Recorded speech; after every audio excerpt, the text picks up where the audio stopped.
बिस्मिल्लाहिर्रहमानिर्रहीम। अर्रहमान। बस वो एक रूटीन बनाने की कोशिश करता हूँ और I just come to this conclusion that thing is in my hands. जो सोचा होता है वो होता ही नहीं। आजकल तो यही हो रहा है। और उसके अलावा आपको क्या लगता है दुआ क्या करती है बंदे के साथ? दुआ बंदे को रेवोल्यूशनाइज करती है। जैसे अगर मैं असेस करूँ, मैं आया था 2013 में, तो दुआ ने मेरे अंदर बहुत सारी चीज़ों को फिक्स किया, मुझे चेंज किया। बहुत सारी चीज़ों में मैं भी बहुत स्टबन हूँ। वो ओल्ड हैबिट्स डाई हार्ड। तो बहुत सारी चीज़ें वो नहीं सही हो पाती हैं, लेकिन ये आपको एक आप कह लें कि एक तरह का फ्यूल देती है अपने आप को चेंज करने का। डॉक्टर साहब की एक बात है, वो यानी अक्सर मेरे जहन में इट एक्ोज़ इन माई माइंड कि अपने आप को पहचानो, अपने आप से प्यार करो, अपनी एक खामी के ऊपर काबू पा लो। वो जो एक खामी होती है उसके ऊपर काबू पाने का बहुत मज़ा आता है। जब आप उसको कोशिश करते हैं ना कवर करने की, और आपसे वो यानी कि आप खच मारने लगते हैं और आप डाइवर्ट हो जाते हैं एकदम से, तो उसके बाद जो फीलिंग होती है वो बड़ी सेटिस्फैक्ट्री होती है। और ये कहने को तो छोटी सी बात है कि अपनी किसी गलती के ऊपर जो है वो खामी के ऊपर काबू पा लें, लेकिन ये बहुत मुश्किल चीज़ है, बहुत ही मुश्किल चीज़ है। या आप अपेरेंटली वो चीज़ें बहुत छोटी होती हैं, या बाज़ दफ़ा आपको जो आपकी आदत बहुत बुरी लग रही होती है वो आप यानी इट रियली वोंट मैटर। आप किसी को बताएंगे भी तो कहेंगे ये बंदा किस बात पे सड़ता कुड़ता रहता है, लेकिन आप जो है अगर उस चीज़ के ऊपर काबू पाएंगे तो आपको काफ़ी ज़्यादा सुकून मिलेगा and you will feel very good. और मैंने जहाँ तक एनालाइज़ किया ना, एनालाइज़ क्या करना है, यानी कि ये मेरी ऑब्जर्वेशन है कि दुआ सबको इक्वल उसका हिस्सा देती है। वो पता नहीं, मुझे शेर नहीं याद होते, लेकिन उसका एक शेर है, उसका मतलब यह है कि ना वो डॉक्टर साहब भी अक्सर उसका जिक्र करते हैं कि वो साज से रिलेटेड है, कि वो साज हर बंदे के ऊपर एक ही तरह जो है वो क्या है, मुझे वो एग्जैक्टली नहीं है, यानी कि जो म्यूज़िक है वो सारों को एक जैसा ही सुनाई देता है, हर बंदे की उसकी अंडरस्टैंडिंग फ़र्क होती है। या मुझे लगता है कि हाँ, डॉक्टर साहब पहले एक बात कहते होते थे, कोई आगे या कोई पीछे नहीं है, एक दायरे का ही जो है ना वो सफ़र चल रहा होता है। हर बंदे का अपना टाइम होता है। मुझे लगता है कि बाज़ दफ़ा हम अपने आप को असेस कर रहे होते हैं कि भी मैं तो भी बहुत पीछे हूँ, लेकिन एक तरह से होप भी मिलती है इस बात से कि नहीं, मैं पीछे नहीं हूँ, अभी शायद टाइम आने पे कोई बेहतरी आ ही जाएगी। तो ये कॉन्टीन्यूस इम्प्रूवमेंट का सफ़र है, इसमें कोई डेस्टिनेशन नहीं है, इसमें जर्नी ही डेस्टिनेशन है। आप अगर आप इस जर्नी को एम्ब्रेस करेंगे, journey basically that is life, तो आप खुश रहेंगे। लेकिन अगर आपने एक गोल बनाया हुआ है कि ये गोल होगा, ये अचीव होगा तो मैं खुश होऊंगा, तो फिर आप सट्टे कुलटे ही रहें सारी उम्र। जो ग्रैटिट्यूड है, it is the best lifestyle, ये डॉक्टर साहब की कोटेशन है। तो I found it to be very true. अगर हम शुक्रगुजारी में रहेंगे तो you will always find a reason to be thankful for. और अपने से अगर नीचे देखेंगे, यानी उन लोगों के पास, यानी हमेशा ना अगर आप नीचे देखने की कोशिश करेंगे ना, या अगर आप हम्बल रहेंगे तो you will always find a reason to be humble for. और आपको हमेशा शुक्रगुजारी की कोई ना कोई रीज़न ज़रूर मिल जाएगी। जैसे हम बहुत सारी चीज़ों को टेकन फॉर ग्रांटेड लेते हैं, जिस्म के ऊपर कपड़े होना, सर के ऊपर छत होना, और सुबह नलका खोलना और पानी आ जाना, चल फिर सकना, देख सकना। हम अगर सिर्फ अपने जिस्म के ऊपर ही गौर कर लें तो हम उसका शुक्र नहीं अदा कर सकते। यानी कि the experiences that we feel, हम पेन भी फील कर रहे हैं। तो बहुत सारे लोग हैं वो तो नंब होते हैं, वो पेन भी फील नहीं कर पाते। तो दुआ में आने के बाद, ये चेंजेस दुआ में आने के बाद ही आए।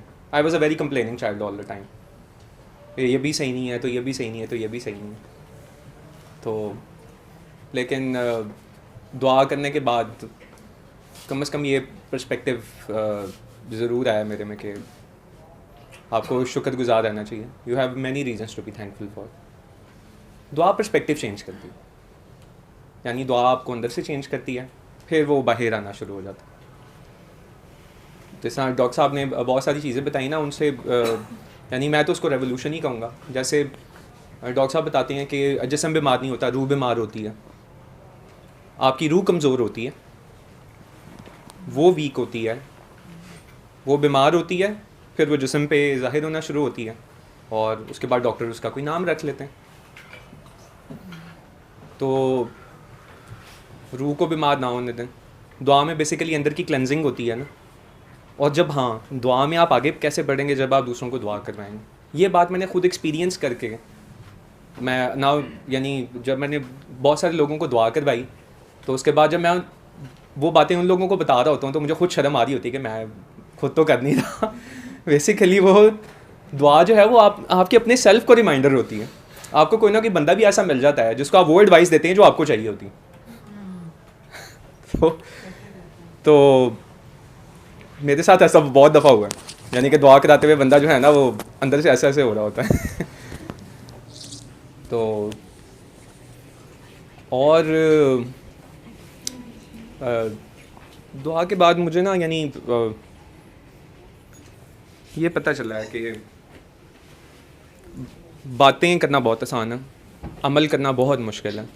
और वो बंदा जो 100 बातें करता है वो उस बंदे से बहुत नीचे है जो सिर्फ एक बात के ऊपर अमल कर लेता है। और डॉक्टर साहब जो है वो बहुत सारी बातें बोलते हैं हर दुआ में। मैं बस ये सोचता हूँ कि हम उन बातों में से अमल कितनी बातों के ऊपर करते हैं। तो असल बात जो है वो तो अमल, असल नंबर तो अमल के हैं ना, असल नंबर तो प्रैक्टिकल के हैं।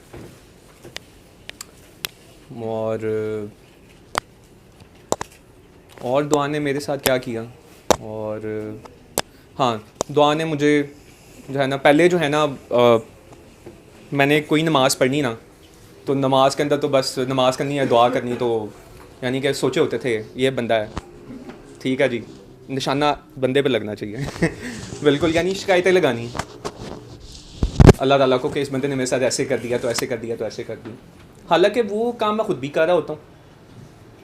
मेरे डबल स्टैंडर्ड्स होते थे दुआ करने से पहले। जैसे अगर मैंने कोई गलत काम किया है तो मेरे लिए तो अल्लाह रहमान है, 70 माँ उससे ज़्यादा प्यार करता है ना, अल्लाह मियाँ सॉरी माफ़ कर देना। वही काम किसी और को करते हुए देखूँ, अल्लाह मियाँ आप तो आदिल हैं, अदल होना चाहिए। तो दुआ में आने के बाद मुझे ये पता चला कि अगर वो आपके लिए रहमान है तो फिर बाकी सारी कायनात के लिए भी रहमान है। शिर्क मेरे ख्याल से ये है, मेरी शिर्क की डेफिनेशन ये थी कोई बुत बना के जी उसके सामने जो है वो, जो भी हमने बचपन से पढ़ते आ रहे हैं, मेरी डेफिनेशन चेंज होगी शिर्क की। मुझे ये लगता है, ये मेरी अपनी पर्सनल डेफिनेशन है, मैं ये किसी में इम्पोज नहीं करूँगा। I am just sharing my thoughts कि आपके लिए अल्लाह रहमान है, बाकियों के लिए आदिल है। मुझे लगता है ये शिर्क है। यानी जब अल्लाह आपके लिए रहमान है तो बाकी सारों के लिए रहमान क्यों नहीं है? तो अपने आप दूसरे लोगों को भी वो मार्जिन दिया करें जो आप अपने आप को मार्जिन देते हैं। है ये बड़ी मुश्किल चीज़, क्योंकि हम तो अल्लाह के फेवरेट हैं ना, बाकी सारे नहीं हैं। तो किसी दूसरे को भी वही मुकाम देना तो थोड़ी मुश्किल चीज़ है, लेकिन देना चाहिए।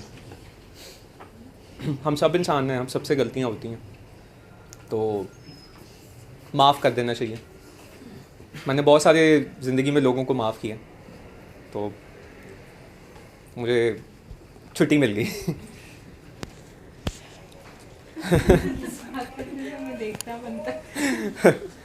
तो जो है, हाँ आप लोग जानते हैं जो पुराने तो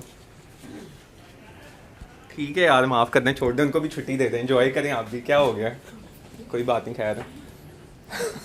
और मुनाफिकत जो है ना वो बंदे का काफ़ी नुकसान करवाती है। यानी आप you don't preach what you practice, लोग उसका असर नहीं लेंगे, लोग आपकी तकरीर सुन के बोर ही हो रहे होंगे। लेकिन अगर आप कोई अमल कर रहे हैं और आप उसको प्रीच कर रहे हैं तो people will listen to you, और उस बात का लोगों के ऊपर असर भी होगा। आप गवाही उसी बात की दोगे ना जिसके आप शाहिद हो। हाँ, तो वो जब आप शाहिद बन जाते हो तभी आप गवाही देते हो और तभी आपकी बात में भी असर आता है। मैंने आपने भी बड़ी अच्छी बात की कि शुक्रगुजारी सिखाती है, दुआ जो है उसने आपको शुक्रगुजारी सिखाई। एक शाकिर इंसान मतलब पहले वो दुआ करने से पहले कुछ भी था, उसने दुआ कर ली, वो पता नहीं कितनी प्रैक्टिस में रहा, उसकी नहीं रहा। लेकिन अगर एक शाकिर दोबारा नाशुक्री पे आ जाए तो उदा की करिए, उसका क्या करना चाहिए? ऐसे भी फेजेस आते हैं, सब पे आते बिल्कुल हैं, ऐसे ही। तो इसमें क्या करना चाहिए? इसमें क्या करना चाहिए? अपनी मरम्मत खुद करनी चाहिए। नहीं, मुरम्मत को एक बजाय नज़र भी नहीं आ रही ना कि क्या मुरम्मत की जाए। कोई गिला नहीं है, कोई शिकवा नहीं है, लेकिन नाशुक्रापन है कहीं ना कहीं।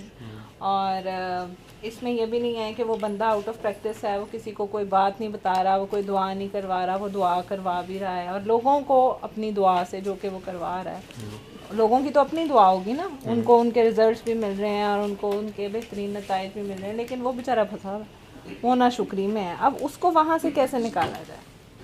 ये मतलब सबसे ही जिन्होंने सब नहीं दुआ की नहीं, दुआ से गर्ज है, वो बंदा दुआ करा वो फंसा है तो फंसा रहे। वो शुक्रगुजारी के जिस लेवल पे जाना चाहता है ना, वो जाने और बाबा जी जाने।